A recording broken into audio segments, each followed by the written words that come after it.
Bien, mesdames, messieurs, chers élus, chers Villefranchois, chers Villefranchois, on a un petit public aujourd'hui, et notamment quelques élèves journalistes que je remercie de leur présence et de leur intérêt. Ils sont jeunes, ils ont 20 ans à peine, et je suis sûr qu'ils feront du très bon travail, à commencer par aujourd'hui. Et donc, jeunes gens, dans un conseil municipal, il y a une organisation, et en général, on commence par l'accueil du public et des élus, et puis on fait l'appel, comme à l'école. Maître André Bézina, Madame Catherine Baraja, Monsieur Jean-Louis Baucher, Madame Joëlle Bravetti, Monsieur Jean-Louis Zambernardi, Maître Chichmanian donne pouvoir à Monsieur Baucher, Monsieur Robert Bojanovic, Madame Monica Logier donne pouvoir à Madame Bravetti. Donner le pouvoir, c'est quand les élus ne sont pas là et qu'ils donnent leur vote à un de leurs collègues. Monsieur Charlie Rigucci, Monsieur Richard Comte, Madame Gisèle Amédéo-Pasqui, Madame Claudie Coqueloff, Madame Nicole Piedfort, Monsieur Joseph Cosentino donne pouvoir à Madame Patricia Degus, Madame Patricia Bonifaci, Madame Patricia Degus, Monsieur Robert Capelier donne pouvoir à Madame Nicole Piedfort, Madame Sonia Porte, elle va arriver sûrement, Monsieur Marco Fugaro qui est à l'heure, Monsieur Régis Belli. Non, ça, je le dis pour les jeunes, c'est parce qu'il est souvent un peu en retard, mais aujourd'hui, il est à l'heure, Marco.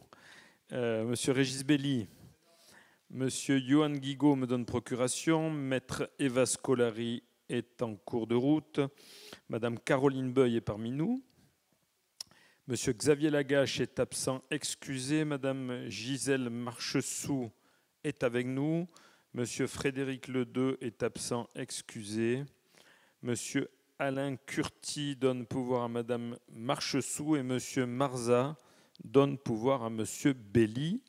Mesdames et messieurs, le quorum est atteint. La secrétaire de séance est Maître Eva Scolari, la plus jeune d'entre nous, et nous adoptons le procès-verbal du 25 septembre 2023. Est-ce qu'il y a des remarques à ce sujet? Pas de remarques particulières. Je vous remercie. En préambule, je vous donne l'information que nous avons reçu par courrier de Maître Olivier Benchetrit, notaire à Villefranche-sur-Mer, en date du 13 février 2023, l'information d'un testament holographe en date du 3 juin 2014, émanant de Madame Pépron-Caragnan, veuve Lupetti, demeurant de son vivant 4 avenue de la Barmassa à Villefranche-sur-Mer, est décédée le 27 janvier 2023 à Villefranche-sur-Mer. Cette dame instituant pour légataire universel la commune de Villefranche-sur-Mer. Par délibération du conseil municipal en date du 4 juin 2020, le conseil municipal a délégué au maire, pour la durée de son mandat, les pouvoirs lui permettant d'accepter les dons et legs qui ne sont grevés ni de conditions ni de charges. Ce legs n'étant grevé ni de conditions ni de charges, je rends compte au conseil de la décision d'accepter le legs de Madame Pépron-Caragnan, veuve Lupetti. Je vous précise que la succession se compose d'un actif immobilier, en l'occurrence une maison d'habitation, cadastrée à 071, 4 avenue de la Barmassa, d'une superficie d'environ 250 m², dont la valeur vénale a été estimée, à la demande du notaire en charge de la succession, dans une fourchette de prix entre 1 230 000 € et 1 250 000 €.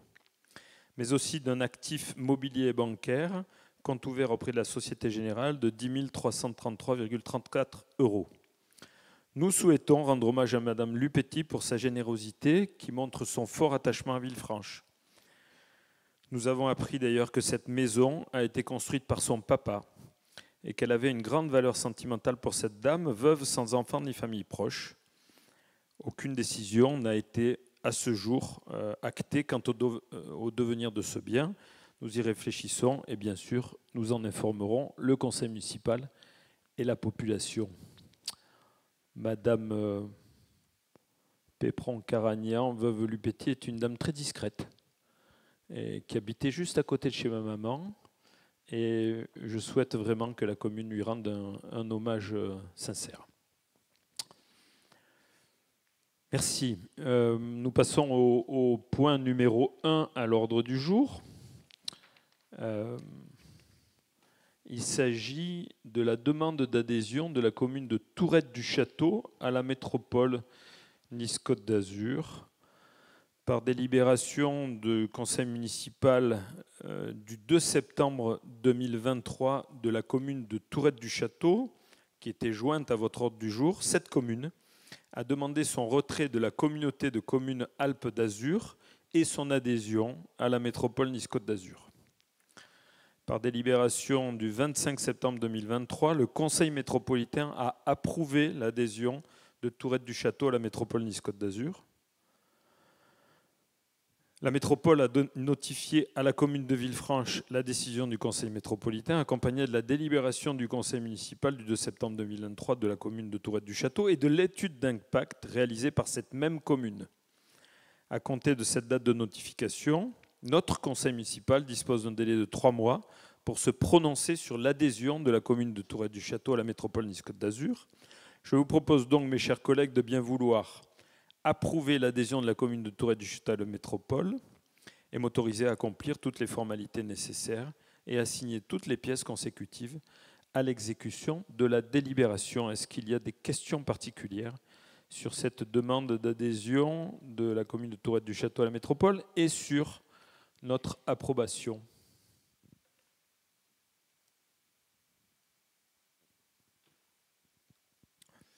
Pas de questions particulières. Nous passons au vote. Qui est contre? Qui s'abstient? Qui est pour? Merci beaucoup pour cette unanimité.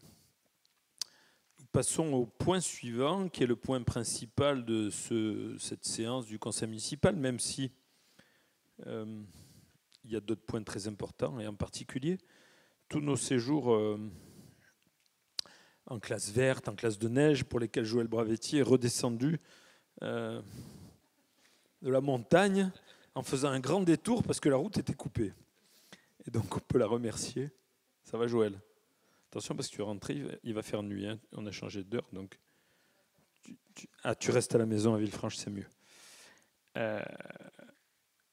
Voilà, mes chers collègues, il s'agit de l'instauration de la procédure de changement d'usage des locaux d'habitation et de la saisie de la métropole Nice-Côte d'Azur par notre conseil municipal. Dans le prolongement de l'information du conseil municipal du 25 septembre dernier, nous nous réunissons aujourd'hui sur la mise en place à Villefranche de cette procédure de changement d'usage des locaux d'habitation. Avant de vous donner lecture du rapport, j'ai jugé utile de vous présenter quelques extraits de l'étude que nous avons faite réaliser par le cabinet Tourise. Je crois que tout le monde, Sylvie, a le document. Alors, je ne sais pas si tout le monde le voit. En tout cas, la population villefranchoise voit ce diaporama, ce PowerPoint, parce que Stéphane, qui est juste derrière, a récupéré les images qui sont donc sur les réseaux sociaux. Simplement pour vous dire que la société Tourise est une société spécialisée dans l'étude d'impact des locations à courte durée, saisonnières, de meublés, typiquement proposées sur la plateforme Airbnb. Et le contexte, la première diapositive, c'est le contexte dans lequel la commune de Villefranche a sollicité la société Tourise. Et en fait, on s'aperçoit que tout au long de l'année, il y a plus de 500 annonces actives sur les plateformes. Ça, c'est l'objet de la première diapositive. Et c'est aussi de dire qu'on a fait cette étude parce que Villefranche-sur-Mer est la 12e commune en France la plus impactée par la location de meublés touristiques de courte durée. Si on passe à la deuxième diapositive, juste pour vous dire que cette société Tourisme a divisé la commune en 3 secteurs. Un secteur rouge, en bas à gauche, c'est le secteur dit du port, le port de Villefranche. En fait, c'est la vieille ville, en gros. Hein. Donc, je pense qu'il faut, pour les élus, il faut un peu rapprocher On peut rapprocher un peu l'écran, s'il vous plaît, et puis le tourner un peu plus vers les élus, parce que je crois que Stéphane, pour les Villefranchois qui sont sur les réseaux sociaux, c'est directement sur l'ordinateur. Hein.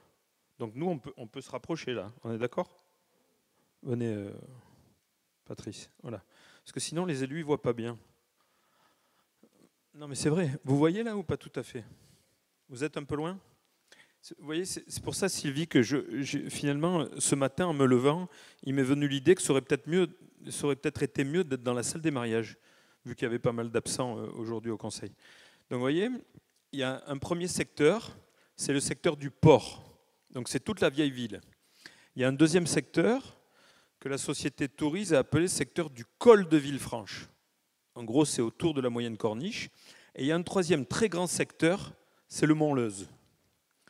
Et donc, la société Tourise a divisé la commune en 3 secteurs pour étudier sur chaque secteur l'impact de ces locations meublées saisonnières de courte durée. On passe à la diapo suivante, Stéphane, s'il vous plaît. Ça, c'est vachement intéressant parce que finalement, on s'aperçoit qu'il y a des sociétés qui se créent, tout le monde connaît, c'est SCI en gros. Hein, voilà. Et aujourd'hui, il y a 729 sociétés qui sont propriétaires de 3223 logements sur Villefranche. Et vous savez qu'à Villefranche, nous avons en tout 5000 logements. Ça veut dire que 2/3 des logements sont détenus par des sociétés, des personnes morales, et que la plupart de ces personnes morales sont multipropriétaires. Diapo suivante. Le nombre de résidences secondaires ne fait qu'augmenter à Villefranche-sur-Mer. En 1990, on avait 5000 logements. En 2020, on a 5200 logements. Donc finalement, le nombre de logements augmente très peu à Villefranche. On sait tous pourquoi. Il n'y a pas beaucoup de foncier. Donc il y a déjà une pression foncière importante. Et il n'est pas possible à Villefranche de passer de 5000 à 8000 logements. La preuve, c'est qu'en 30 ans, on est passé de 5000 à 5200 logements. Il faut que vous sachiez que en 30 ans, on est aussi passé de 3200 résidences principales à 2200 résidences principales. Et qu'en même temps, on est passé de 1400 résidences secondaires à 2600 résidences secondaires. Donc on a doublé le nombre de résidences secondaires et ça s'est accéléré dans les 10 dernières années. Regardez ce chiffre. Le nombre de résidences secondaires a augmenté de 79% entre 2008 et 2019. Diapositive suivante, Stéphane, s'il vous plaît. Ça, c'est l'état actuel du parc d'habitation à Villefranche-sur-Mer. On est là, à gauche. Il nous reste 45% de résidences principales et on a 50% de résidences secondaires. Donc on a, et vous le savez tous, on a perdu des habitants, l'hiver, les volets sont fermés, on est passé de 8000 à 5000 habitants. Et donc là, ça se matérialise avec l'étude de la société Tourise. Et regardez à côté, c'est pas loin, c'est à Nice. À Nice, il y a 72% de résidences secondaires et il y a seulement, il y a 72% de résidences principales et il y a seulement 14% de résidences secondaires. Et dans toutes les Alpes-Maritimes, on a 66% de résidences principales et 25% de résidences secondaires. Donc Villefranche est vraiment particulièrement impactée par ce phénomène qu'on constate tous, y compris au moment des élections municipales, quand on va dans les boîtes aux lettres des gens. Et en particulier, on le sait tous, dans la vieille ville, rue du Poilu, tout le centre historique de Villefranche-sur-Mer. Diapo suivante. Voilà, le chiffre, il est là et il date de 2019, donc il ne fait pas de doute que ce chiffre a nettement augmenté. En 2019, on a 445 meublés de tourisme, c'est-à-dire que ça représente 8% du parc d'habitation, probablement 10% aujourd'hui, c'est-à-dire, et vous voyez, c'est marqué là, 2 fois plus qu'à Nice. Il y a au prorata du nombre de logements, 2 fois plus de meublés de tourisme à Villefranche qu'à Nice. Vous avez vu toute la publicité qui est faite à Nice, notamment ces derniers jours, sur les boîtes à clés, par exemple. Tout le monde a vu. Diapo suivante. voilà, on recommence à dire qu'il y en a 445, mais que c'est aussi pour des locations de plus de 60, plus de 60 jours. Plus de 60 jours, ça veut dire que c'est de l'investissement locatif. Et c'est exactement ça. Et ça veut dire donc qu'il y a un certain nombre de logements qui sont proposés à la location de courte durée et qui ne le sont plus pour la location traditionnelle, ce qui explique que la plupart des gens ne trouvent plus de logement pour se loger de façon pérenne à l'année à Villefranche-sur-Mer. La diapo suivante, s'il vous plaît.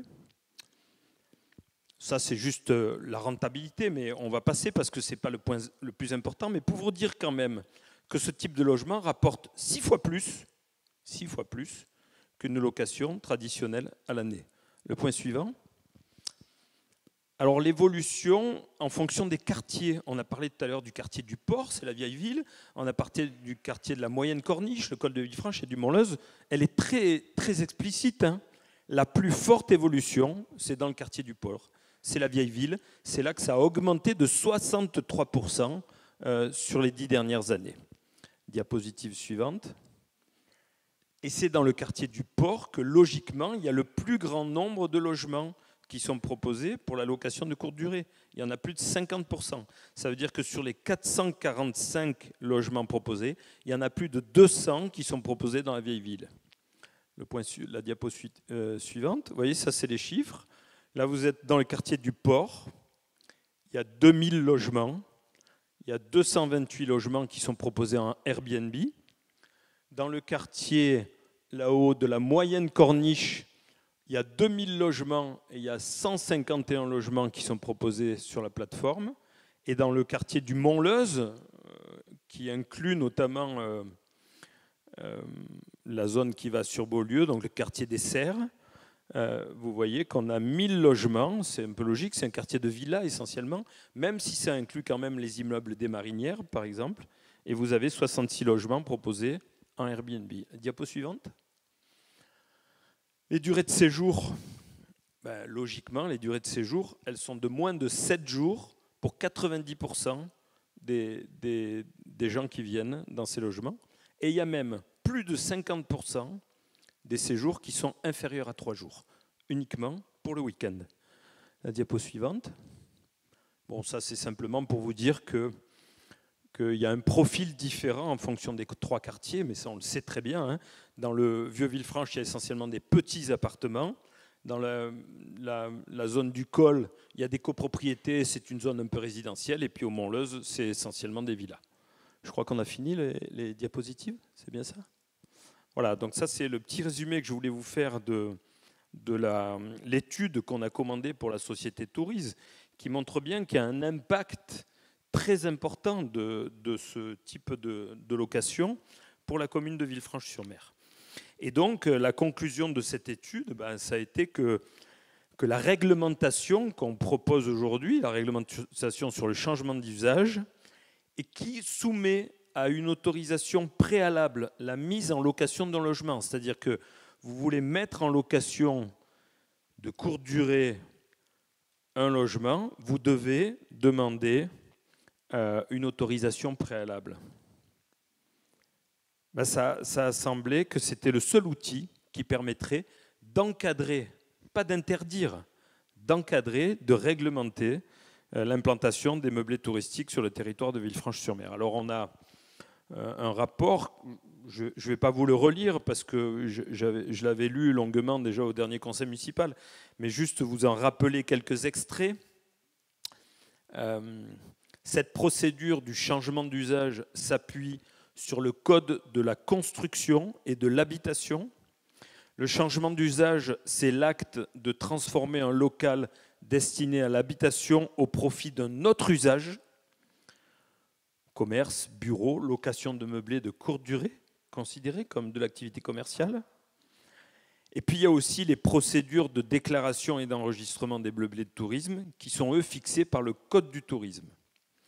Il y a un troisième code, c'est le Code de l'urbanisme, mais on n'en parle pas aujourd'hui, qui est le Code de l'urbanisme qui régit les demandes de changement de destination. Vous avez un commerce, vous voulez le transformer en habitation, vous devez demander à la mairie un changement de destination. Donc, il convient quand même de préciser que lorsque le local à usage d'habitation constitue la résidence principale, l'autorisation de changement d'usage n'est pas nécessaire pour le louer pour de courtes durées à une clientèle de passage qui n'élut pas domicile dans votre logement. Il en est de même d'ailleurs pour les chambres d'hôtes ou les chambres meublées. La résidence principale étant entendue comme le logement occupé au moins 8 mois par an. Au moins 8 mois par an, sauf obligation exceptionnelle. La non-occupation par le propriétaire ne peut donc excéder 4 mois, c'est-à-dire 120 jours. Au 121e jour, vous devez demander le changement d'usage. Donc, les locaux meublés concernés par l'obtention de l'autorisation de changement d'usage sont donc les meublés touristiques, mais aussi les locaux à usage mixte. Maintenant, il y a des professions qui sont exemptées. Il y a une longue liste de professions qui sont exemptées de ce changement d'usage. Le projet donc prévoit les conditions de délivrance des autorisations de changement de locaux d'habitation sur l'ensemble du territoire communal. Il y aura 2 autorisations qui sont possibles, l'autorisation à titre personnel et l'autorisation à titre réel. Il faut savoir aussi qu'il y aura un logement qui sera autorisé par foyer fiscal et que cette autorisation sera accordée pour une durée de 6 ans non renouvelable. Cette autorisation ne pourra être suspendue temporairement à la demande du pétitionnaire et ce règlement entrera en vigueur le 1er juillet 2024. Ainsi, considérant l'appartenance de la commune de Villefranche-sur-Mer à une zone d'urbanisation continue de plus de 50 000 habitants, c'est-à-dire une zone tendue définie à l'article L232 du Code des impôts, considérant la faculté offerte aux communes situées en zone tendue de subordonner le changement d'usage des locaux destinés à l'habitation à une autorisation préalable au titre de l'article L631-9 du Code de la construction et de l'habitation. Considérant le programme local de l'habitat de la métropole Nice-Côte d'Azur, confirmant la nécessité de développer l'offre de logements adaptés aux besoins des populations au vu de la tension du marché immobilier sur Villefranche-sur-Mer. J'ai vu récemment, mais je vous l'ai dit, je crois, 2 pièces de 59 mètres carrés à vendre 1 200 000 €. Typiquement pour l'investissement locatif. Donc on atteint des prix incroyables. Considérant que l'accroissement des locations saisonnières de logements pour des séjours de courte durée aggrave la pénurie de logements sur le marché locatif résidentiel de la commune de Villefranche-sur-Mer. Considérant que la nécessité de concilier d'une part l'accès au logement et d'autre part les activités économiques et touristiques implique l'instauration sur le territoire communal du régime d'autorisation temporaire de changement d'usage. Considérant qu'il convient de fixer au travers d'un règlement les conditions de délivrance des autorisations de changement d'usage de locaux d'habitation et de déterminer les conditions de compensation associées. Considérant que la commune de Villefranche-sur-Mer, membre de la métropole Nice-Côte d'Azur, est habilitée à saisir celle-ci dès lors que la métropole est compétente en matière de PLU, je vous propose de solliciter la métropole Nice-Côte d'Azur aux fins, premièrement, d'instaurer sur le territoire de la commune de Villefranche-sur-Mer la procédure de changement d'usage des locaux d'habitation. Deuxièmement, d'adopter le règlement fixant les conditions de délivrance des autorisations de changement d'usage des locaux d'habitation et déterminant les conditions de compensation associées sur la commune de Villefranche-sur-Mer et ses annexes. Et troisièmement, de m'autoriser ou mon représentant à accomplir toute démarche et à signer toutes les pièces consécutives à l'exécution de la présente délibération. Est-ce qu'il y a des questions? Caroline, vous avez la parole. Merci, Monsieur le maire, mes chers collègues. Alors, on a bien compris, la problématique étant essentiellement de retrouver des habitants à l'année, si j'ai bien suivi, et notamment donc de retrouver des résidences principales. Comme vous l'avez évoqué, a priori, ces règlements se basent sur la réglementation qui avait été prise dans la métropole et sur Nice notamment. Moi, là où je m'interroge, c'est qu'à l'époque, quand cette réglementation avait été appliquée sur Nice, elle l'avait été surtout à la suite d'injonctions et de contestations des hôteliers. Donc, ce n'était pas véritablement dans le même cheminement, pour les mêmes raisons. Donc, je me demande si, toutefois, attention, sans aucune contestation, je suis d'accord avec vous, à savoir qu'il faut faire revenir des habitants sur Villefranche, il faut retrouver une population pérenne. Mais ceci étant, est-ce que c'est seulement l'ultime chose à évoquer pour pouvoir faire revenir de la population ? Non, non, y a plein de choses. Hein. En fait, on est passé de 8 000 à 5 000 habitants en 30 ans. On perd 100 habitants par an. En gros, hein, c'est un secret pour personne. Hein. Ça fait la une de Nice Matin. Bon. On fait des logements sociaux. On est en manque criant de logements sociaux. On a 220 logements, on devrait en avoir 600. On vient d'en livrer 22. Le projet Emeraude, qu'on a mis 10 ans à sortir. Hein. Vous savez que ce n'est pas nous qui l'avons initié, ce projet. Il a fallu faire beaucoup de choses pour arriver au bout. On va livrer 24 logements sociaux dans les 3 prochaines années aux 3 avenues Albert Ier, puisqu'on a fait préempter par EPF PACA la vente d'un terrain. On a aussi fait préempter par EPF PACA les 10 appartements du projet Montolivo, qui date de 12 ans maintenant, où les appartements sont terminés, on ne peut toujours pas les occuper. Vous savez, c'est le fameux projet où il fallait évacuer les gravats par hélicoptère à l'époque. Et donc, voilà, là, on va récupérer 10 logements également, mais on est en procédure avec un monsieur qui s'était auto-vendu à lui-même son propre projet 2 fois moins cher, et il croyait que ça allait nous passer inaperçu, mais on s'en est aperçu, donc on l'a fait préempter. Donc voilà, on a peu ou prou 50 logements qui vont être livrés, habitables, et qui sont pour certains déjà habités.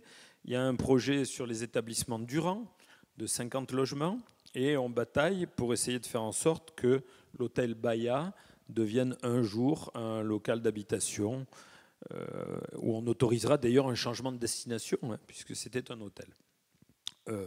Moi, j'ai aucun problème avec les hôteliers de Villefranche-sur-Mer, si ce n'est qu'il n'y a pas assez de chambres d'hôtel à Villefranche. On a 224 chambres d'hôtel à Villefranche, et vous savez que depuis 7 ans, je bataille pour mener à bien un projet d'hôtel de 120 chambres avec un centre de thalassothérapie qui sera un spa marin. Et d'ailleurs, on a vu ce week-end tous les bienfaits des thermes et des spas marins. Voilà. Pour autant, est-ce qu'on sera capable de construire à Villefranche-sur-Mer plus de 200 logements dans les 20 années qui viennent? Ma réponse, elle est claire, c'est absolument non. À un moment donné, il y avait des projets à Villefranche-sur-Mer d'immeubles de grande hauteur, début des années 2010. Vous savez pourquoi on est là aujourd'hui? C'est aussi pour préserver l'architecture de Villefranche. Donc je dis simplement que moi, je n'ai aucun problème avec les gens qui font de la location de meublés, mais qu'on est obligé de réguler un phénomène qui est dérégulé à l'heure actuelle. Et on le voit dans toutes les villes attractives, dans toutes les villes touristiques. Quand c'est des grandes villes comme Paris et Nice, c'est le phénomène des boîtes à clés. Quand c'est des plus petites villes comme Biarritz, ça devient très compliqué pour se loger. Quand c'est des villes intermédiaires comme Saint-Malo, il y a carrément une interdiction totale du Airbnb dans le centre historique de Saint-Malo, dans la citadelle qui est magnifique, hein. Bon, elle est un peu plus grande que chez nous, j'y suis allé cet été. Et vous n'avez plus le droit de faire du Airbnb. Nous, on n'a pas souhaité interdire. Nulle part. À un moment donné, la société de tourisme nous conseillait presque d'interdire dans le centre ancien, dans la vieille ville. Mais il y a des gens qui ont investi et on ne peut pas les contraindre de façon trop importante. Par contre, quand on arrive à 500 logements, moi je vous le dis de toute gauche, je souhaite qu'on redescende à 250 et qu'il y ait 250 logements proposés à la location longue durée. 250, vous multipliez par 2,5 ou par 3, ça fait 600 personnes en plus dans le village à l'année. Sinon, si on ne fait pas ça, Théoul, 1000 habitants à l'année, 85% de résidences secondaires. Je ne veux pas embêter mon collègue Georges Bottella, le maire, qui est aussi médecin, qui est très très gentil, mais il me dit, je ne peux plus rien faire. Je ne peux plus rien faire, je suis bloqué. Et s'il y a 1000 logements en location meublée touristique de courte durée, on est cuit. On n'arrivera jamais à inverser la tendance. On peut encore le faire, c'est notre devoir de le faire. Il faut passer de 500 à 250. Il faut qu'il y ait un peu plus de logements à la location longue durée. Et puis il y a des gens qui vendront peut-être leurs biens et peut-être que ça fera un peu baisser les prix. Et ça ne fera pas de mal si ça baisse un peu aussi, vous voyez. Voilà. Alors, j'ai une deuxième deuxième question, justement. Est-ce que vous croyez est-ce que vous ne croyez-vous pas que le principal problème est aussi les résidences secondaires? C'est quand même une particularité de Villefranche et je pense qu'on aura du mal à lutter contre de la spéculation étrangère, parce qu'appelons les choses telles qu'elles sont. Les 3/4 des résidences secondaires sont achetées par des étrangers qui les laissent fermer 6 mois, voire 8, voire 10 et des fois 12 mois par an. Bon, d'abord, moi, j'ai rien contre les étrangers, sachez-le. Vous savez, Caroline, tous les Airbnb sont proposés dans des résidences secondaires. Tous. Sauf les quelques-uns qui sont proposés dans les résidences principales. Mais quasiment tous, c'est des résidences secondaires, c'est de l'investissement locatif.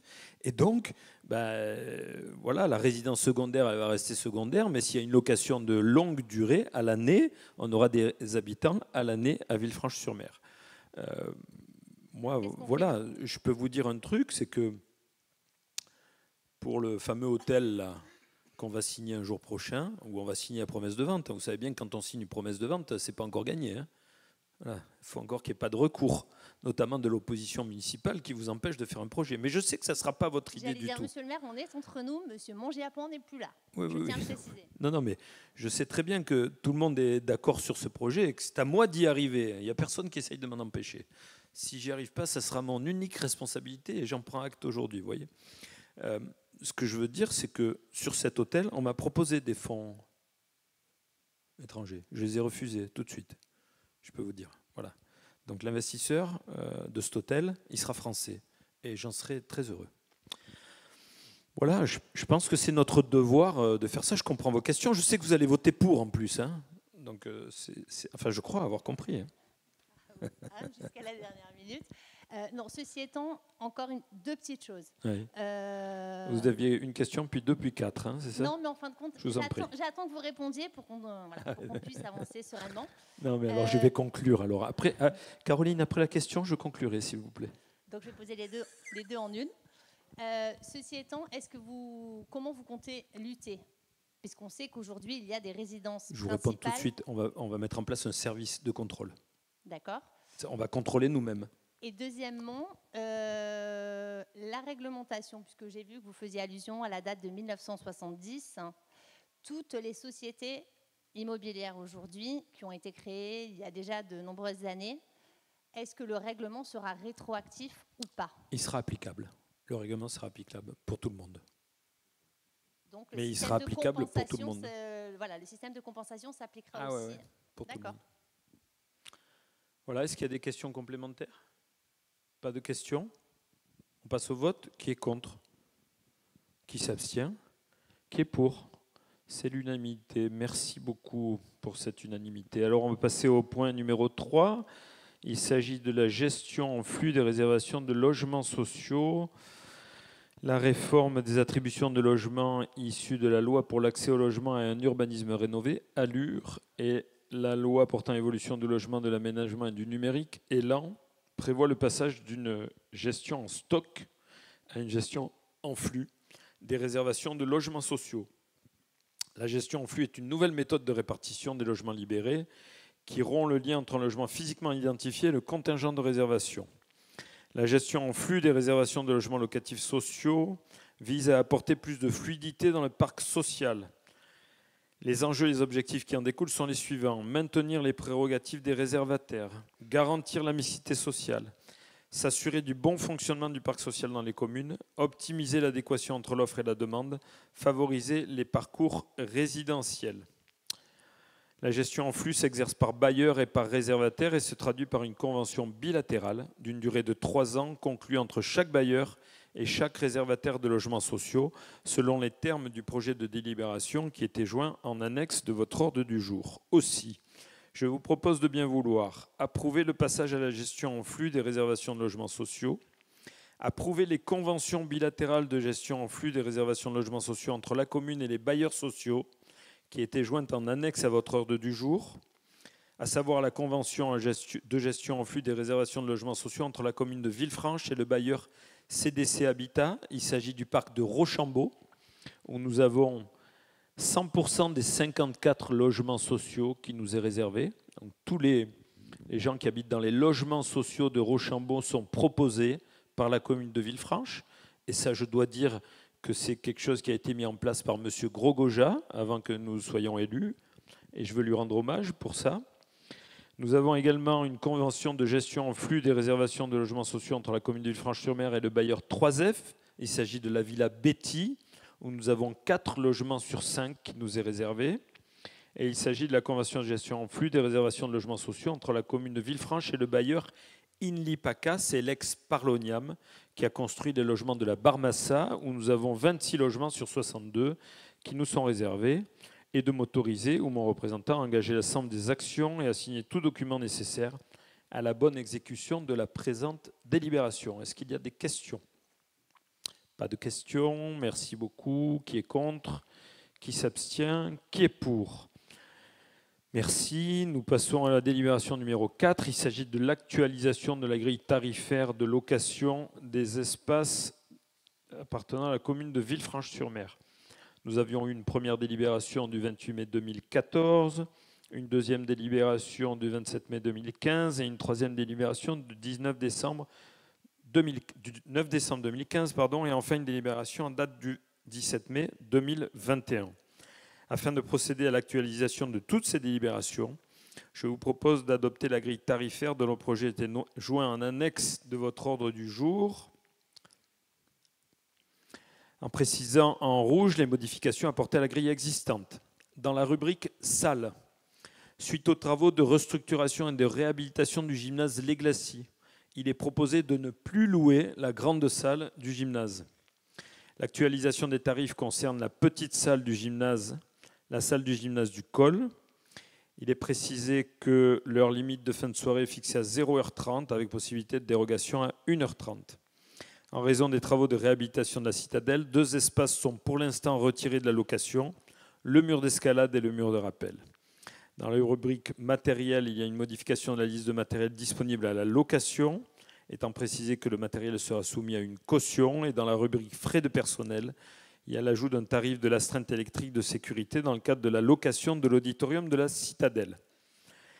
Les dispositions de la délibération du Conseil municipal du 14 décembre 2020 relatives à l'adoption du règlement intérieur et du contrat de location des espaces communaux demeurent applicables. Est-ce qu'il y a des questions ? En sachant qu'on a essayé d'appliquer une augmentation modérée des tarifs après des discussions intéressantes entre nous. Caroline. Une question. J'avais cru remarquer qu'il devait y avoir des Olympiades inter-entreprises il n'y a pas si longtemps, là, pour Octobre Rose. Donc j'ai été très surprise de voir que vous aviez retiré le mur d'escalade et donc il s'est produit quelque chose en ce peu de... Pourquoi ils ont annulé le... Parce qu'il y avait la tempête.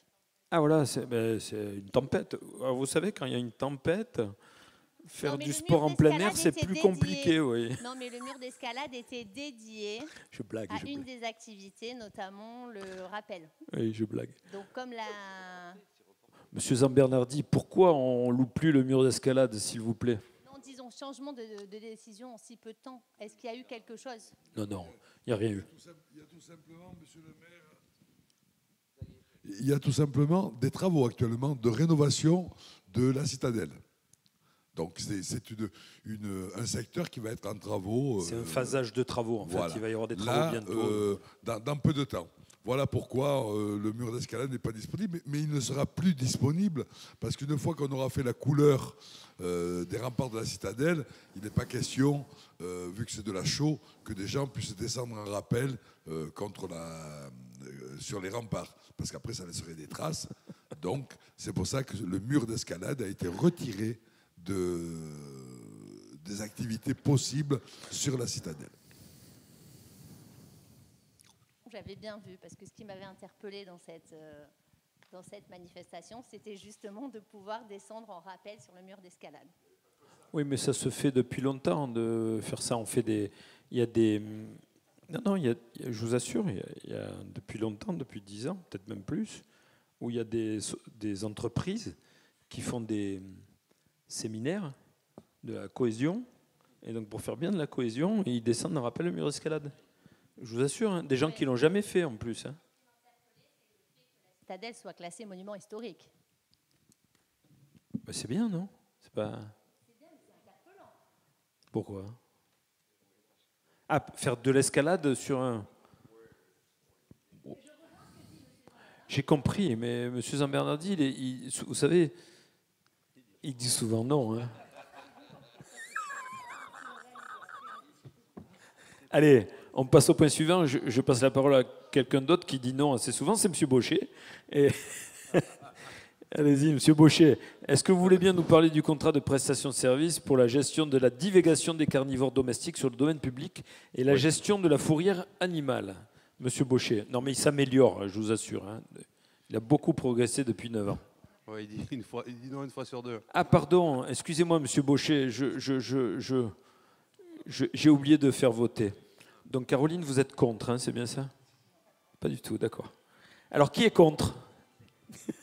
Qui s'abstient? Qui est pour? Vous êtes pour, Caroline? Très bien, merci beaucoup. Allez, point suivant. C'est l'unanimité, Madame Gaziglia. C'est bien vous qui prenez les notes. Hein? Point suivant.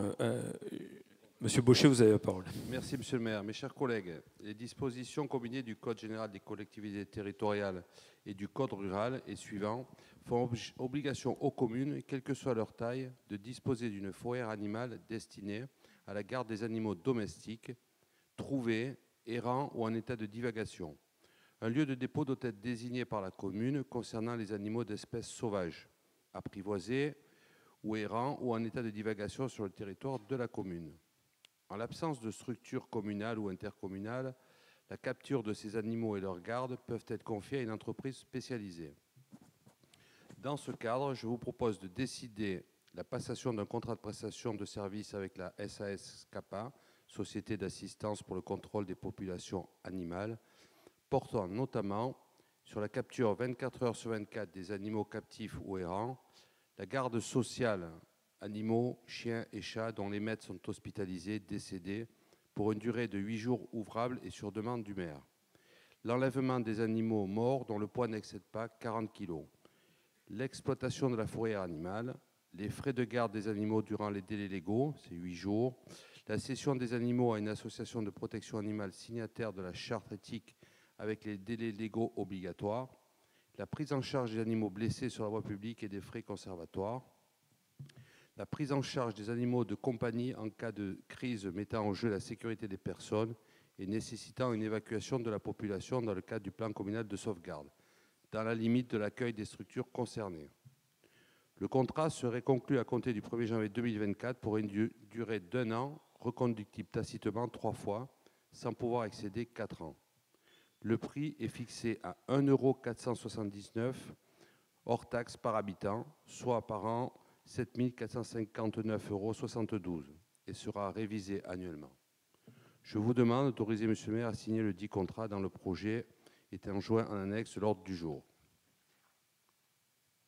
Bien, merci beaucoup. Est-ce qu'il y a des questions sur ce sujet important? C'est un sujet important, la divagation. Monsieur Baucher, vous voulez faire procéder au vote? Oui, juste une information, pour votre information à tous. On l'a utilisé depuis 2020 34 fois, la fourrière. En 3 ans? En 3 ans. Ah, c'est beaucoup. 33 fois. Voilà. Qui est contre? Qui s'abstient? Qui est pour? Merci. Merci beaucoup. Nous passons au séjour en classe verte, mai 2024, pour l'école Les Magnolias, Madame Bravetti. La directrice de l'école maternelle Les Magnolias a sollicité la commune pour le financement du séjour de 24 élèves de classe maternelle de grande section en classe verte et 3 adultes au centre de montagne Chalet de Val-de-Blore, quartier des Grelles, Saint-Dalmas, Val-de-Blore, du lundi 27 mai au vendredi 31 mai 2014. Le montant en 2024. Ça fait déjà 10 ans, Joël. Passe. Le montant de la participation serait de 9 € par jour et par enfant, soit 45 € par enfant pour la semaine, plus la totalité des frais pour le personnel encadrant. Je vous demande de bien vouloir approuver la prise en charge de cette dépense à laquelle s'ajouteront les frais de transport en autocar, environ 500 €. Très bien, merci Joël. C'est bien, il y a beaucoup de classes, il y a beaucoup de demandes de classes transplantées, on appelle ça comme ça maintenant. Hein. C'est ça. Classe verte, classe de neige. Et donc cette année, je crois qu'on a 5 classes qui vont. 5 classes, Voilà, c'est bien pour les enfants. On passe au vote, Joël. Oui. Qui est contre, qui s'abstient, qui est pour? Merci beaucoup. La demande suivante, c'est pour une classe verte Classe de verte, nouveau, ouais, mais l'école Calderoni cette fois-ci. Alors, la directrice de l'école Calderoni a sollicité la commune pour le financement du séjour de 43 élèves de classe élémentaire de l'école Joseph Calderoni et un adulte en classe découverte de la Colmiane. École départementale de la Colmiane, quartier de la Dréchasse à la Colmiane. Du lundi 27 mai au vendredi 31 mai 2024. Le montant de la participation serait de 9 € par jour et par enfant, soit 45 € par enfant pour la semaine, plus la totalité des frais pour le personnel encadrant. Je vous demande de bien vouloir approuver la prise en charge de cette dépense, à laquelle s'ajouteront les frais de transport en autocar, environ 500 €. Alors là, il s'agit des classes de l'école élémentaire, ce sont des classes de CP et CE1, 2 classes de CP et CE1. Qui est contre? Qui s'abstient? Qui est pour? Merci. Troisième délibération, c'est un séjour en classe de neige, cette fois-ci pour le mois de janvier, tout bientôt. La directrice de l'école Calderoni a sollicité la commune pour le financement du séjour de 48 élèves de classe élémentaire et 6 adultes de l'école Joseph Calderoni en classe de neige et d'altitude à Valberg, du lundi 8 janvier au vendredi 19 janvier 2024. Le montant de la participation serait de 10 € par jour et par enfant, soit 100 € par enfant pour le séjour, plus la totalité des frais pour le personnel encadrant. Je vous demande de bien vouloir approuver la prise en charge de cette dépense à laquelle s'ajouteront les frais de transport en autocar, environ 500 €. Donc là, il s'agit des 2 classes de CM1, CM2. Voilà. Vous avez des questions? Oui, j'ai une question.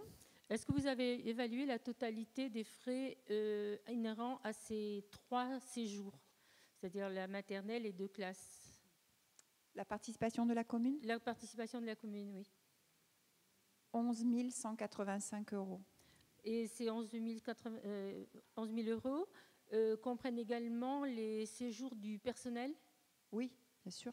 Ah, voilà, et les bus. Dans les bus, Et les bus, c'était oui, oui. noté 500 € par voyage, Oui. également. Mhm. Et pour la maternelle, quel est le personnel? Il y a une ATSEM qui monte avec la maîtresse Annie Blingino. Elle monte toujours avec une ATSEM. D'accord. Et en ce qui concerne les 43 élèves pour chacun des séjours, ce sont les mêmes classes, les mêmes 2 classes ou bien? CM1, CM2. Les CM1, CM2 partent en classe de neige en janvier, Oui. et les CP, CE1 partent en classe verte fin mai, du 27 au 31. Merci. Très bien. Je vous remercie pour les précisions. Qui est contre, qui s'abstient, qui est pour? Je vous remercie. Merci beaucoup, Madame Marchessou, qui est élue au conseil municipal et est ancienne directrice de l'école maternelle de Villefranche. C'est pour ça qu'elle pose toutes ces questions. Je parle pour les jeunes journalistes. Ça va, les jeunes? Vous voyez, à Villefranche, il y a une bonne atmosphère, on est cool. C'est pas partout pareil, hein, mais ici, tout va bien. Point numéro 9, Monsieur Zambernardi, qui va nous parler de travaux sur la boutique des musées qui est en face de la chapelle Cocteau et qui est en cours de travaux. Oui, monsieur le maire. Merci, monsieur le maire. Chers collègues, le lot numéro 2 du marché d'aménagement d'une boutique des musées a été notifié le 9 juin 2023 à l'entreprise Interelec Bâtiment pour un montant global et forfaitaire de 8 387,22 €. En raison des délais de livraison des références précisées dans la décomposition du prix global et forfaitaire, il a été demandé le remplacement des luminaires et, par conséquent, une modification de l'implantation des rails afin de répondre à la réglementation ADAP prévoyant un niveau d'éclairement de 100 lux dans les circulations. Ces modifications nécessitent l'établissement d'un avenant au marché. Montant de l'avenant hors taxe 2 103,32 €. Pourcentage d'écart introduit par l'avenant 25,08%. Nouveau montant du marché 10 490,54 €. Je vous demande de bien vouloir autoriser Monsieur le maire à signer l'avenant numéro 1 au lot 2, électricité courant fort, courant faible, attribué à l'entreprise Interelec Bâtiment. Des questions?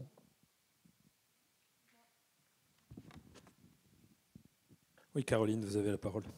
Alors, j'aurais aimé savoir quelle est l'amplitude d'ouverture de cette boutique. Elle restera ouverte sur l'année ou juste en période saisonnière? Monsieur le maire va vous répondre. Alors, je vous avoue qu'on ne l'a pas encore tout à fait défini. D'ailleurs, moi, ça m'énerve un peu quand c'est toujours plus cher que ce qui est prévu au départ, vous voyez, monsieur Zambernardi. D'autant plus qu'il manque à chaque fois des chutes. Je vous rejoins, monsieur le maire. Ouais, merci. Je vois que vous me rejoignez de plus en plus, Caroline. Je vous embête.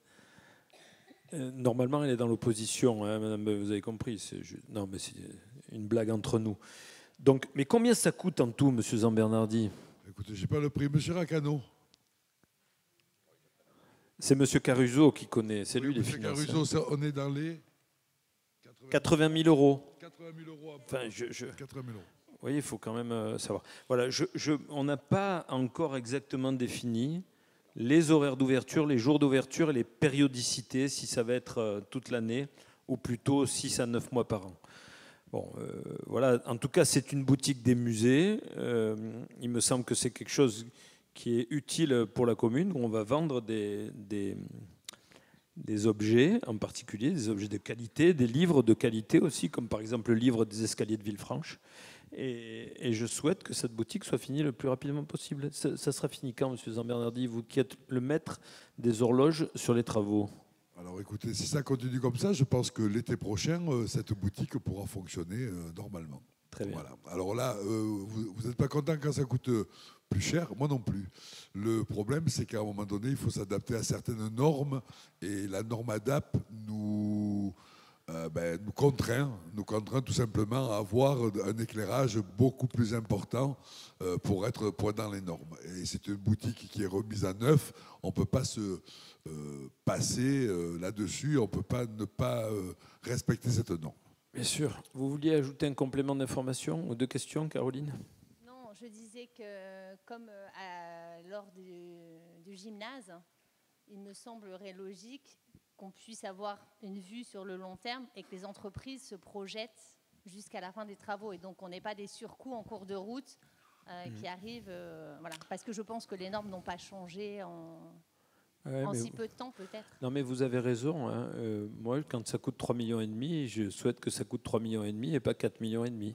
Et quand ça coûte 70 000 euros, c'est pas 80 000. Mais on est de plus en plus soumis à ces surcoûts. On vous raconte toujours les mêmes choses sur la guerre en Ukraine, sur le fer qui coûte plus cher. Enfin, vous voyez. Et donc, on est bien obligé de voter ces surcoûts. Monsieur le maire, je ne veux pas contredire Mme Beuil, mais sur le gymnase, ça a été particulier. C'est l'État qui a permis aux entreprises qui avaient soumissionné, vu, comme vous disiez, l'augmentation des matières premières, de revoir à la hausse leurs prestations. Là, si vous voulez, on pourrait dire qu'on n'a pas fait attention et qu'on a un petit surcoût parce que c'est pour un éclairage plus important. La citadelle, c'est pas pareil. Non, mais M. Zambernardi, personne n'a dit qu'on ne faisait pas attention. On fait très attention aux deniers communaux. D'ailleurs, la ville n'a jamais été en aussi bonne santé financière. On est à moins d'1 an de capacité de désendettement. Vous savez, la capacité de désendettement, c'est le temps que met une commune pour se désendetter. Il y a des communes comme Èze où il y a 0 € de dette. Hein. Bon, Saint-Jean-Cap-Ferrat aussi. Il y a d'autres communes où il y avait énormément de dettes, jusqu'à 15 ans de désendettement, et où on est descendu à 1 an. Alors qu'il y a des collectivités pas loin d'ici où il y a beaucoup d'années de désendettement. Voilà. Moi, je peux vous dire qu'on a une adjointe aux finances, qui n'est pas là, Maître Chichmanian, qui est très près de ses sous, qui est plutôt très près des sous de la commune. Voilà. Je passe au vote, monsieur le maire. Maître Bézina, il veut dire un mot. Moi, c'était juste en termes d'aménagement et de. Mais vous voyez, quand vous posez. Justement, si on peut ouvrir, si ça vaut le coup d'ouvrir sur 12 mois, ou sur 9 mois, ou sur 6 mois, puis c'est une question de rentabilité aussi. On verra, vous avez raison. Une petite précision, mais très simple. Hein. En principe, la loi prévoyait en matière de droit de la construction qu'il y ait soit des marchés négociés, soit des marchés forfaitaires. Et quand il s'agissait de marché forfaitaire, jusqu'à une époque récente, juste au moment du Covid, il n'y avait pas de possibilité de modifier le marché forfaitaire. On s'engageait pour faire des travaux à hauteur de 80 000 euros, c'était 80 000 euros quoi qu'il arrive. Ce n'était pas 81 000 euros, c'était fixe et définitif, à telle enseigne que le prix était consigné et qu'il n'y avait pas un euro de plus à débourser.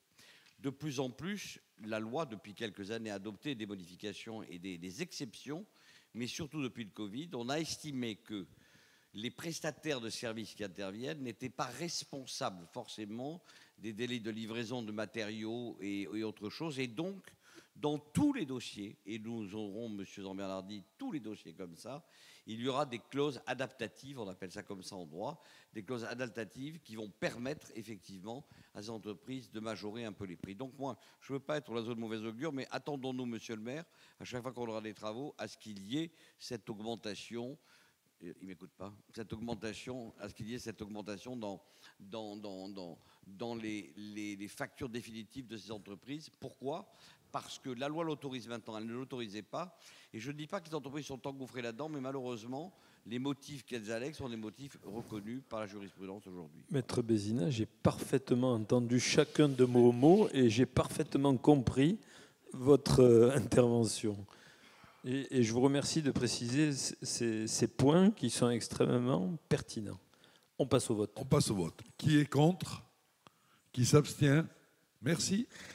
Merci beaucoup. Nous passons à une subvention complémentaire pour l'association des anciens combattants, pour une association des anciens combattants qui s'appelle l'UNC, Union nationale des combattants, présidée, je crois, par un berlugan, monsieur Abbat. Madame Kokloff, vous avez la parole. Merci, monsieur le maire. Par courrier en date du 12 octobre 2023, l'Union nationale des combattants, association locale de Beaulieu-sur-Mer, Saint-Jean-Cap-Ferrat et Villefranche-sur-Mer, a sollicité la commune en vue d'un complément à la subvention annuelle accordée par délibération du 3 avril 2023.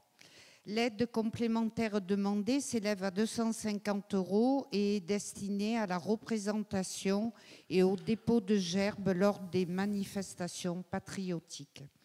Je vous propose de bien vouloir accorder une subvention de 250 € au bénéfice de l'UNC section locale en complément de l'aide de 300 € votée le 3 avril 2023. Bien. Oui, en fait, il s'agit d'accorder le même niveau de subvention que les villes de Beaulieu et de Saint-Jean-Cap-Ferrat. Oui, c'est ça, tout à fait. Qui est contre? Qui s'abstient? Qui est pour? Merci. Merci beaucoup. Nous passons au point numéro 11. Il s'agit de la rétrocession d'une urne dans le columbarium, la numéro 49. Madame Patricia Bonifaci, vous avez la parole. Alors, monsieur Yves Jean-Pierre, demeurant 208 avenue du Fort, la Lomélina, à Villefranche, a sollicité la commune afin de procéder à la rétrocession de la concession décennale, l'urne columbarium numéro 49. Cette concession d'une durée de 10 ans a été acquise le 15 juin 2023 pour un montant de 400 €.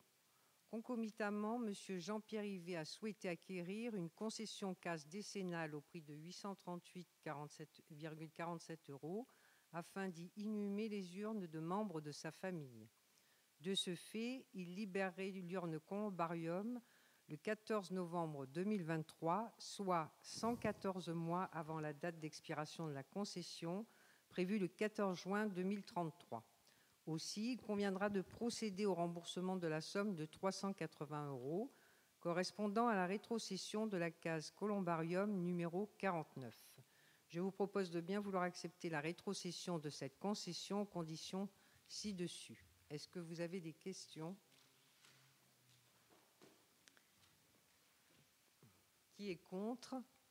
Qui s'abstient? Et qui est pour?